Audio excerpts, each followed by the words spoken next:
Hi everyone, welcome to the Meeple Society. Today we are going to do a quick rules breakdown of Gempire, Zarmund's Demands.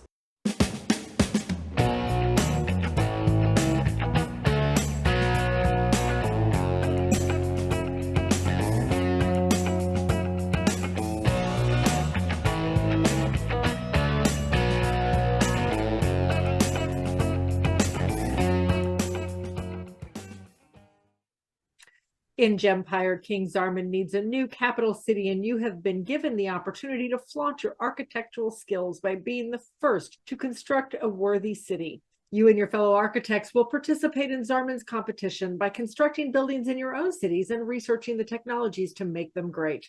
But it's not a simple competition, it's a race to meet Zarmund's demands and thus claim victory.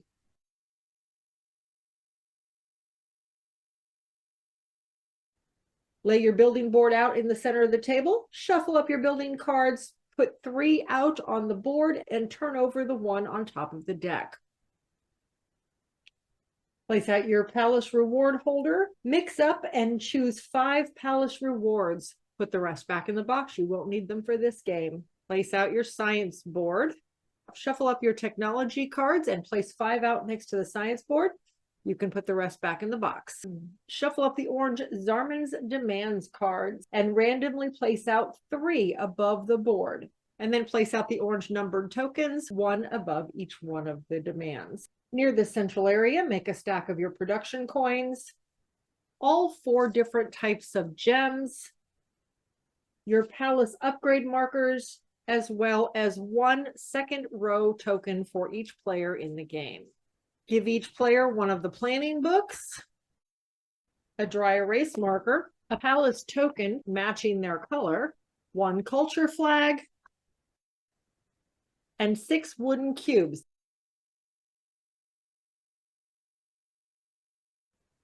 Place 1 cube of each color at the bottom of the science track.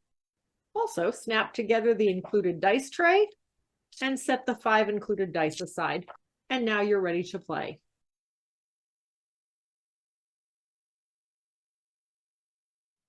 Before we get to gameplay, let me cover a little bit of the basics with you.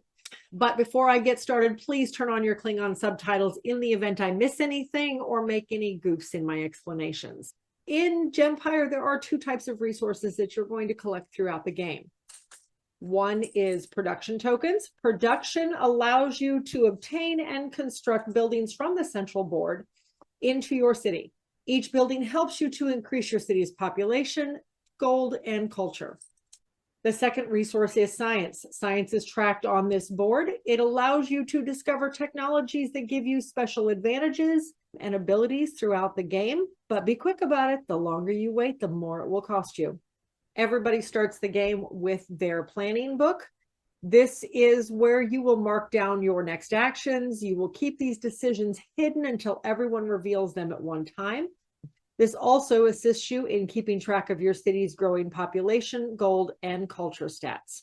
And then we come to Zarmund's Demands. Zarmund's Demands are up here above the building board. There are 3 placed out randomly at the start of every game. In order to win the game, you must meet at least 2 of these demands. For the sake of this demonstration, I'm going to go ahead and take away some of the individual player stuff because we won't be needing it. Naturally, I've kept all of my red pieces just to walk you through each turn. Every round follows the same general order. 1 player rolls all of the resource dice. Every player simultaneously chooses 1 action from their resource book. But be sure to hide what you're writing. You don't want anybody else to know what you're doing. And then after every player has made their choice, players reveal what they've chosen and resolve their actions. Then erase your actions and get ready for the next round. At the end of every round, the dice are passed to the player to the left for the next round to begin. This game is played pretty much simultaneously.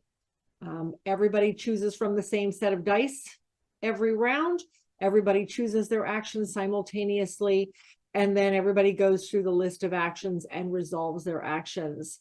Again, simultaneously, depending on what those actions are. Now let's walk through each of the actions. The first one is to take resources. Each player does start the game with the ability to hold a maximum of 5 production. You also start the game with 5 resources of your choice. That can be split between science and production, or it can be all of one and none of the other. That is totally up to the individual player. But everybody makes that choice before the first roll is even made. Once the first roll has been made, everybody decides whether or not they want to take production or do one of the other options. If they want to take production, then they mark take resources on their board. And then down here in your resource area, you're going to write exactly what it is you wish to do. All players may choose this option and take full benefit from the roll. It is not divided amongst the players. If this had been my roll, I have a couple of options. 3 production, 1 science, and 1 wild. That wild can go either direction. It's up to me. But I have to keep in mind the maximum of 5 production allowed to me at any one time at the beginning of the game. If I chose to take more production than science, I would simply write that down, close my book, and wait for everybody else to finish their choices before we reveal.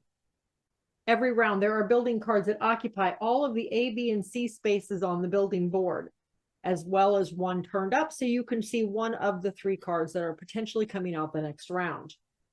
These cards are awarded each round to the players who bid the most production to build them. If you have production to spend and you wish to build one or more of the cards available, you write your bids into the A, B, and C spots on your board. You may bid on any number of the buildings, but you cannot bid more than the total production of what you have in front of you. Also, you can never hide your production tokens. They are public knowledge. Every building has a number in the bottom right corner of the card. This is the minimum amount of production you must bid in order to claim that building. This number ranges from 1 to 4, with 1 being the most common and 4 being the rarest. After all players reveal what action they have chosen for that round, the players who place bids on buildings compare their bids. The player who billed the highest on each one claims the building and must place it in his or her city before the next round begins. They must spend the amount of production they bid on the buildings. Note that the same player can win all 3 buildings. When everyone is ready to start the next round, refill the vacant spots with cards from the top of the building deck and once again flip over the card on top of the deck. The last option you have on actions is to upgrade your city. However, to understand the purpose of doing so requires information we haven't yet gone over, so we're going to come back to this particular action. When you win a bid for 1 or more buildings, you need to immediately place them into your city or before the next round begins. Now, there is an option to blueprint one of your buildings, in which case you take that building, you set it aside at a 90-degree angle. That allows you to build it later on. However, you can only ever have 1 building blueprinted. If you decide you want to blueprint a different one, which basically means that you're not going to build it right now, you want to save it for some reason, then you have to build the one you currently have or discard it altogether. Each building that you construct into your city is going to enhance your city in one of 3 ways. It's either going to increase your population, increase your gold, or increase your culture. Each player starts with 0 in all 3 attributes, but every card you build will increase these. So if I were to build these 3 cards, the chicken farm would give me 7 population. The stadium would give me 15 culture, and the smithy would give me 6 gold. And while this is legal to place them this way, it may not be the smartest idea, and I'll explain what that means. When you are building your city, you can have a maximum of 3 districts on the first level of your city. You can upgrade your city to build a second level, and you can have a maximum of 3 districts on the top level of your city. A district consists of 1 color card. So if I were to build this, then I could continue building my gold and my population, but I could never add to my culture. That is unfortunately finished for the lower level of my city. I'd have to increase it on the second level. You always have to put a card down to something that's already there. Once they're placed, of course, they cannot be moved. All right, collecting gems, collecting all of the shiny little objects in this game. Anytime you surpass a value of 10 on any of your city's attributes, you collect 1 gem of that color. So if my city's attributes look like this, I would collect 2 gems or 2 green gems and 1 purple gem. If, for example, this card were also in my city, then I would have a total of 16 gold, and I would collect a gold gem as well. Now, each of the gems do slightly different things, and they are, lucky for us, all explained right here on your board. Population allows you to hold 1 more production. Remember how I said that you only start the game with the ability to hold 5 production? Well, now if I had 21 population, I have 2 green gems, then I can now hold 7 production. The gold allows you to switch out 1 of your resources. So if this was my resource roll, for every gold gem that I have, I can swap out something. Say I wanted 3 science and only 2 production. I could do that because this one could become a science. And then I can swap out 1 of these 3 production symbols for a science symbol. Now, if I ended up with more gold gems, I have the ability with these gems to change 2 of them if I wish to. So I could make this one, well, this one can be either one anyway, but I could make this one a production if I wanted to. Now that only changes for me though. It doesn't change for anybody else. With these last 2 gold gems, I could create 2 resources of whatever I want. Again, it only affects you, not anybody else in the game. And the last gem is your culture gem. Each time you earn a culture gem, you are granted accelerated progress toward 1 of Zarmund's demands of your choice. You must immediately place this culture gem on 1 of the numbers on your flag, depending on which one of the demands you want to boost. All gems must be placed on before the round ends, and once placed, they cannot be moved. That pretty much covers everything you need to know for constructing your city, as well as the benefits to all of the gems and increasing all of your attributes. So now let's back up a little bit and cover those city upgrades and the palace upgrades. If you decide to upgrade your city or your palace, you mark it on your sheet.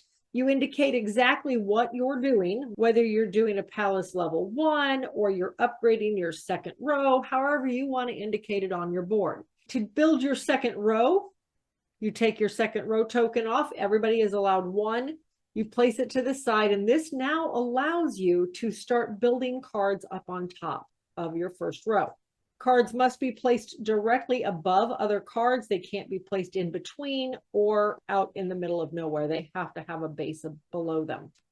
But once again, you were allowed 3 separate districts up here on top. So if you close one off, there's no going back to that one. Every player starts the game with just a palace level 0. It costs 5 production to upgrade your palace to a level 1. It costs 6 production to upgrade it to a level 2. You can jump ahead. You can jump all the way to 3 if you wish, for a total of 7. You don't have to pay for the lower levels, but I will explain why you might not want to do that. Every time you upgrade your palace, you pay the production resources that are needed, and then you get the bonus of doing so. In this case, and these are all random, set out at the start of the game, in this case, I get 1 diamond for upgrading to level 1. Diamonds are placed out immediately onto your city. There are some icons on here I didn't explain on the card, so let me double back and do that. There are 2 different types of icons on the bottom left-hand corner of the cards. Actually, there's 4 different kinds of icons. You have your single diamond, your double diamond, and then you have a single science and a double science icon. All of these reference upgrading your palace. So if this were my city and I just upgraded my palace to level 1, I am given 1 diamond gem and I can place it anywhere on my city. But there's a couple rules for placement and why you might want to pick one place in particular. So I'm going to place it right here in the center for now. What this does, a single diamond on a card that allows for a single diamond will double the value of that card. So this temple is now worth 6 culture. So I would update my culture board by another 3 points. And I just crossed another multiple of 10. So I would take a purple gem and decide which of the 3 areas of my culture flag I want to put it on. So now when I decide to upgrade to level 2 on a future turn, I get 3 diamonds here from level 2, but I also get everything below it. So now I get 4 more diamonds I can add to my city. Now here's the rules on placing diamonds. You have to place either onto a card that already has one or next to a card that already has one. So I could not just arbitrarily go down here where these 2 diamonds are. I have to work my way that direction. Luckily, I have enough. So I can place going this direction, and then I have 1 more diamond I can place, but here's the catch. I cannot place 2 on the same card at one time. So I would have to wait until a future turn to place a second diamond here. So I'll just put it there. Now, if I had any cards up here on my second row, I could certainly go that direction as well. Cards that have single diamonds allow you to double the effect of that card. Cards that have double diamonds will hold 2 of them and allow you to ultimately triple the effect of that card. My Fletcher's shop started out being worth 8 points, but when I put 1 diamond onto it, now it's worth 16. If on a future turn I can manage to get a second diamond onto it, it's now worth 24 points. Cards that do not have diamonds, while they can certainly hold them, they don't do you any benefit. They don't multiply just because the diamond's there if the card doesn't allow them to. So when I get to level 3, not only do I get the 4 more diamonds that I have to place out immediately from the 2 lower levels, but I also get this one. And this means 1 additional science for every science symbol on my cards. So here you don't have to have the diamonds in place. They just simply count. So in this case, I would get 1, 2, 3, 4, 5, 6 additional science, and my science would bump up. At the start of the game, there were 5 randomly drawn technologies available for all players. Each of them offers special abilities that once discovered can be used for the rest of the game. Any number of players can discover and use these abilities. Just depends on how much you're willing to pay for them. As you continue to gather more and more science throughout the game, it is going to give you the ability to start researching and discovering these technologies. When I have enough science, I can claim any one of these I wish. It is not a turn to do so. I can do so at any point during the round. If multiple players decide they want the same technology on the same turn, then they both pay the same amount of science for it. But if the blue player were to wait until the next round to grab this one, I would pay 23 science for this and he would pay 27. Now, even though I'm technically spending that science in order to claim this technology, I do not move my cube down here on this track. This continues to go forward. This is actually just the tiebreaker in the event that multiple people bid for the same building. But I do need to keep track of how much is available to me to spend. And then we come to Zarmund's demands. Zarmund's demands are basically how you win or lose the game. There are only 15 to choose from. You're only using 3 in any given game. Each one is described in full in the back of the rule book, which I find really nice. So there is some clarification there if they don't make sense. But the ultimate goal is to win 2 of the 3. So for example, some of the ones that you're going to see is to have at least so many cards in your second row. Now, there are several of these in the game that calculate this way, and it just depends on player count.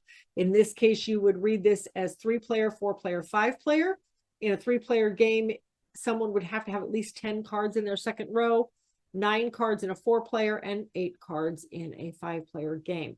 Same with this guy here. Have a sum of at least 13, 12, or 11 gold and culture gems in your possession. Now, the culture gems, we talked a little bit about how these culture flags work. The culture flags come into play right here. If I have at least 1 culture gem on number 3, it means that I get a +1 to my overall total of gems that I have. So now I really only need 11 of those gems, and both of these count toward it. So the culture gems help you to achieve these goals without having to meet them physically in your city. And that is how you play Gempire, Zarmund's Demands. I hope you enjoy the game. Let us know if you have any questions. Otherwise, thank you for watching.